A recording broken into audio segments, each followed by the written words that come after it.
The Red and White Bike. The story starts with a boy's new red and white bike. It is 1954. Joe Martin is a policeman in Louisville, Kentucky, but he teaches boxing in a gym in the evenings too.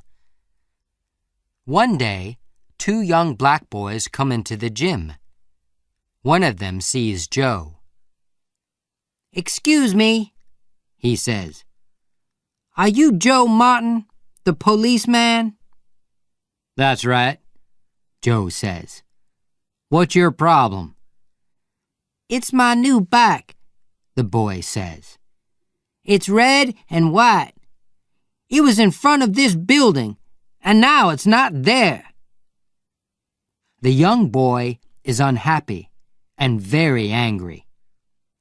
"I'm going to find the boy with my bike. Then I'm going to whoop him," he says again and again. Joe Martin smiles. The boy is about 12 years old. He is tall with long legs, and he is thin. "Can you box?" Joe asks. "No, I can't box," the boy says. "But I want to whoop that boy." Joe smiles again. "Come here to the gym first. Maybe I can teach you." "Okay," the boy says. "I'd like that." "Good," Joe says. "What's your name?" "Cassius," the boy says. "Cassius Clay." Joe doesn't know it, but in only 10 years, that young black boy is going to be a world boxing champion. After that, Cassius went to Joe Martin's gym 6 days a week. He was strong and quick on his feet, and he started boxing with the other boys in the gym. He didn't box for money, of course. He boxed because he liked it. He usually won his fights. He was good. But he wasn't a good student at school. He had a lot of problems. He was a good boy from a good family. He was friendly, and his teachers liked him. But schoolwork was very difficult for him. The only important thing in the world for him, then, was boxing. In 6 years, he had 108 fights, and he won 100 of them. Then, in 1960, he went to Rome and boxed for the United States. The Olympic Games. In 1960, Cassius was only 18 years old. He was in Rome for the Olympic Games. He beat every opponent, and he won an Olympic medal for the United States. He was an Olympic boxing champion, and he didn't take off his Olympic medal for weeks, night or day. At home in Louisville, he was famous. But he was black, and in Louisville, in the 1960s, there were places for white people and places for black people. In many hotels, theaters, stores, and buses, black people didn't sit with white people.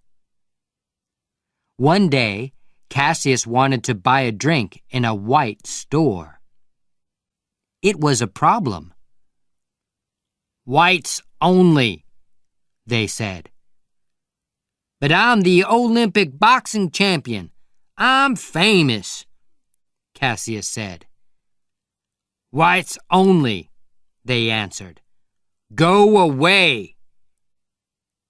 Cassius was very unhappy about that. "I'm going to be the world champion," he said. I'm going to be important. Then white people are going to sit down with me and listen to me. After the Olympic Games, Cassius started to fight for money. Boxing wasn't a game now. It was his work. He moved from Louisville to Miami. He went to a new gym in Miami, and he had new friends. One of them was Angelo Dundee. He worked with Cassius in the gym and was always with him for his fights. The first fight with Sonny Liston. In 1964, Cassius Clay was 22 years old. He was tall and strong. After 19 fights and 19 wins, he wanted to fight the world champion, Sonny Liston. Clay always moved very quickly in his fights.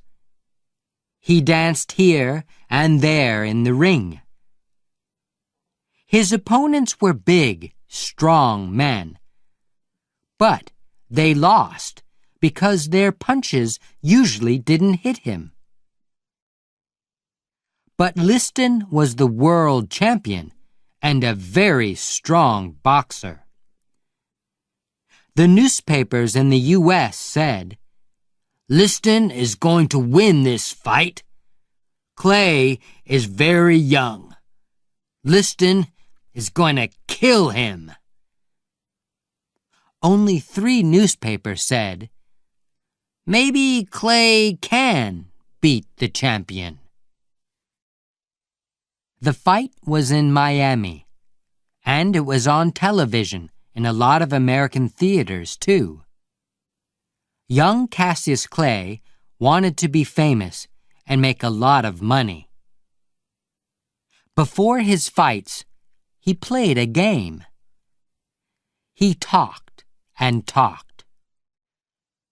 Usually boxers were quiet men, but Clay's mouth was always open. Before every fight, he said to the people and the newspapers, "I'm beautiful. I'm good. I'm quick and strong. I'm going to beat that man in 2 or 3 or 4 rounds." White people were angry with him. They didn't like this young black man with the big mouth. "Kill him!" they said to his opponents. "Close that big mouth for him!" But then, of course, a lot of people wanted to see the fight.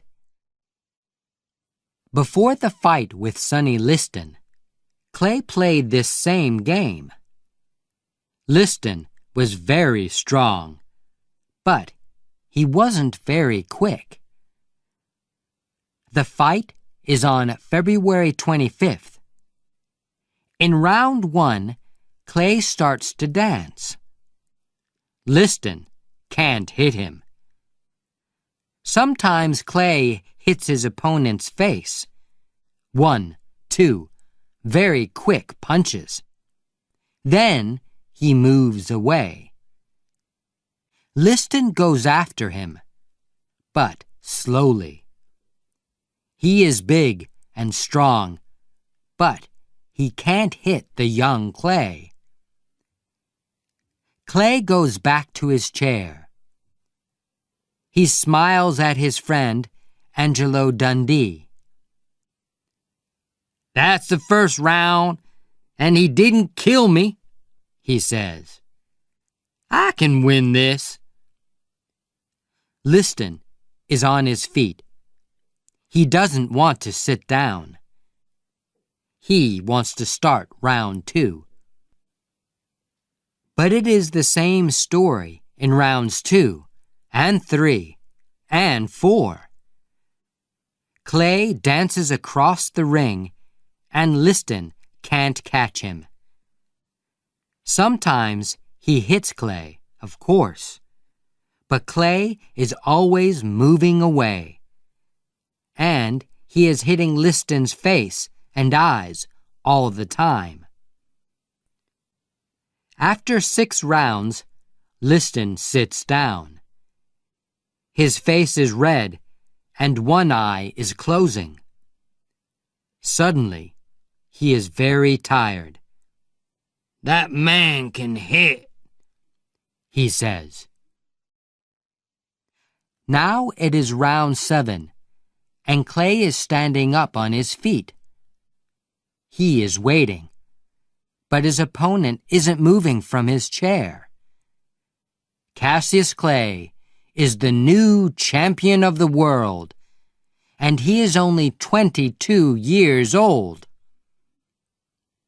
He calls to the newspapermen near the ring. "I am the champion! I'm beautiful! I'm number 1 in the world! And you were all wrong, wrong, wrong!" A new name and new problems. The day after that first fight with Liston, Cassius Clay had a new name. "My name is not Cassius Clay now," he said. "It's Muhammad Ali." Ali's family was unhappy about this. His father, Cash Clay, and his mother were good Christian people. Their 2 sons were always good Christians too. They loved their mother and father and had a happy home. "What's wrong with the name Clay?" his father asked. "It's a good name. It's our name." "Clay is a white man's name," Ali said. "We have that name because our family worked for Mr. Clay, a white man. Our family came from Africa, and I would like a new name, a black name. And from today, I'm going to be a Muslim, because in the U.S., white people are Christians. My black brothers are Muslims, and I'm going to be a Muslim too." Later that year, Ali visited Egypt and Africa. He talked to Muslims there. "There are Muslims of all colors in the world," he said. "I know that now. Our problem in the U.S. is only with the bad white people there." But he liked his new Muslim name, and he stayed a Muslim. 15 months later, he and Sonny Liston fought again. This time, Liston was on his face on the floor in the first round. Muhammad Ali was the world boxing champion. In 1967, the U.S. Army was in Vietnam. Thousands of young Americans, white and black, went into the U.S. Army and fought the Viet Cong. The U.S. government called Muhammad Ali and said, "Your country wants you in the army. You have to go to Vietnam." Ali answered, "I'm a Muslim, and Muslims want peace. They don't fight and kill people. Who are the Viet Cong? They don't want to kill me, and I don't want to kill them. I'm not going to go into the army." This was a big problem. The U.S. government said, "Go into the army or go to jail." The American people were angry with Ali, and they really didn't like him. "You can't box in the U.S. You can't be world champion," the government said. "And you can't go and box in other countries." But Ali didn't go into the army. "I'm a boxer," he said. "I fight people because that's my job. But I don't kill people."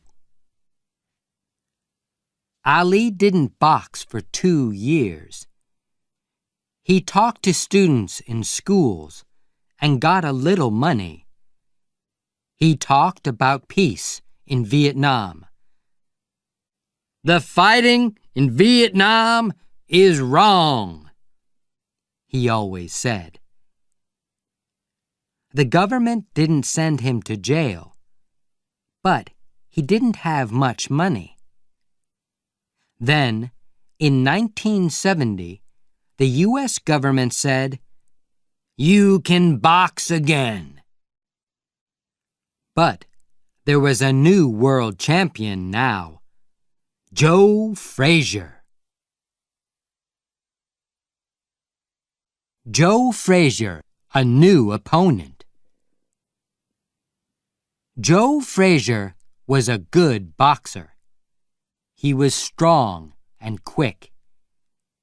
He was an Olympic champion, too. He won his medal at the Olympic Games in Tokyo in 1964. Ali's first fight with him was in New York in 1971. But 2 years away from boxing is a long time. The fight was very difficult for Ali.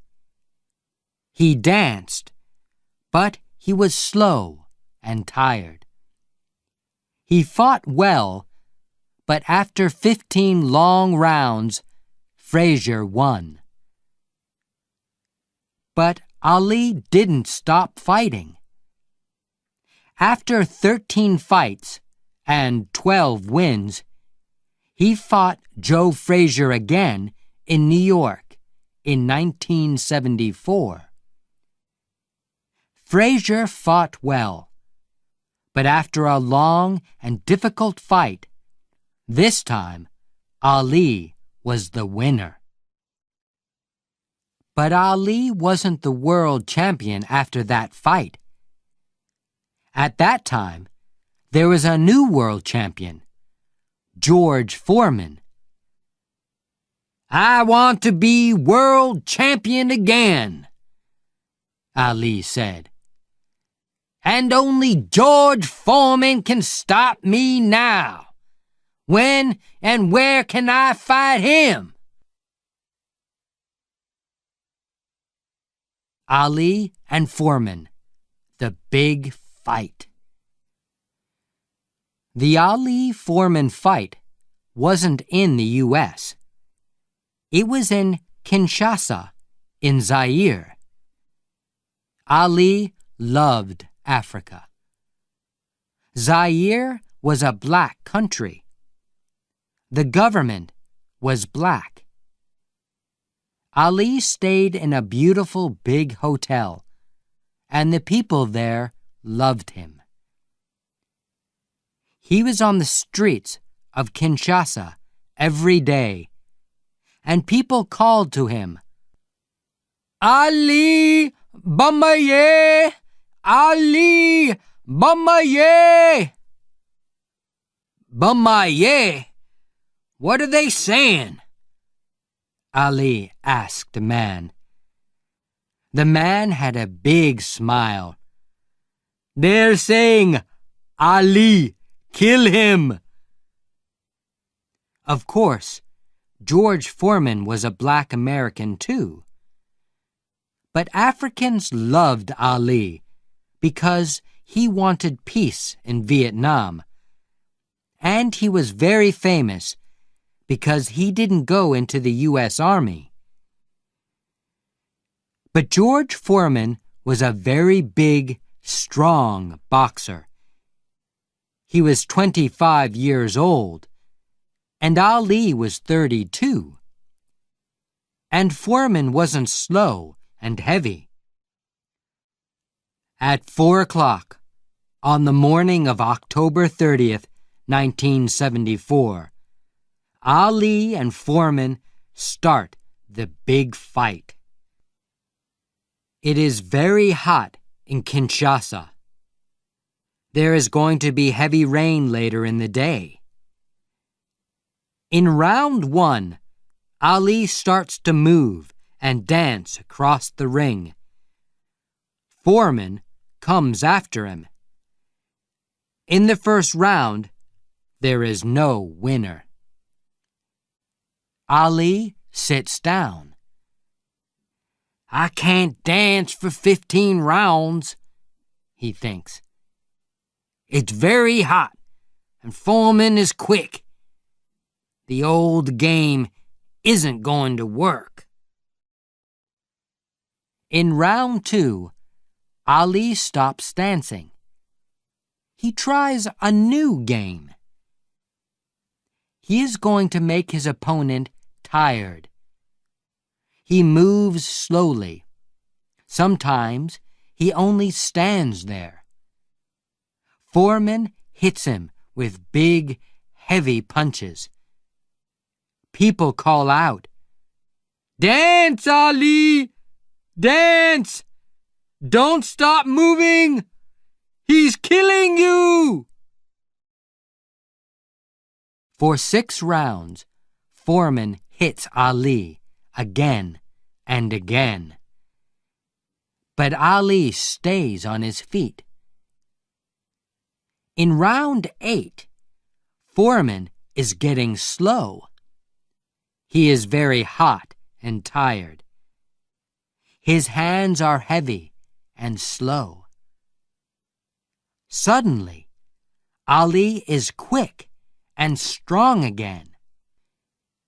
He hits his opponent again and again, and suddenly Foreman is on the floor. He can't stand up. Ali is dancing. He is the world champion again. Ali stayed the champion for 6 years. He beat Joe Frazier again in Manila in 1975 after a long and difficult fight. In 1978, Ali lost a fight with Leon Spinks in Las Vegas. But then, 7 months later, he beat him. Ali was the new world champion 3 times in 14 years. A quiet time with his family. In 1980, Ali lost a fight with Larry Holmes, and in 1981, he lost again to Trevor Berbick. He was slow and tired. He wasn't well, and he went to a doctor. "You're very sick," the doctor said. "And you're not going to get well. It's not going to kill you, but you're going to get tired very quickly every day. You're going to walk slowly and talk slowly. I'm sorry, but we can't stop it. And, of course, you can't box." Ali stopped boxing. Now he lives quietly with his family in a big house in the country in Michigan. In the U.S. today, there are no places for whites only. On television and in movies, there are faces of all colors. People are people. Ali is happy because he was one of the first famous Black Americans. And now Ali is working for peace in the world. He makes money with his famous name. He meets and talks with governments and other famous people. He gets medals these days, too. He is a worker for peace in the world. Peace for all people, blacks and whites, Christians and Muslims. In the U.S., they now say, Ali was right. We were wrong about Vietnam. He fought for his people and for peace. He is our American Nelson Mandela. Ali gives a lot of money to the children of the world. He loves children. He always loved children. There are 9 children in his family. He moves very slowly now. He sits at home. He gets tired very quickly. He likes watching his old fights on television. He is a good Muslim and a good man. People visit him and talk with him. Young Muhammad Ali talked and worked for Black Americans. Then he was a famous boxing champion. But today, they call him a people's champion.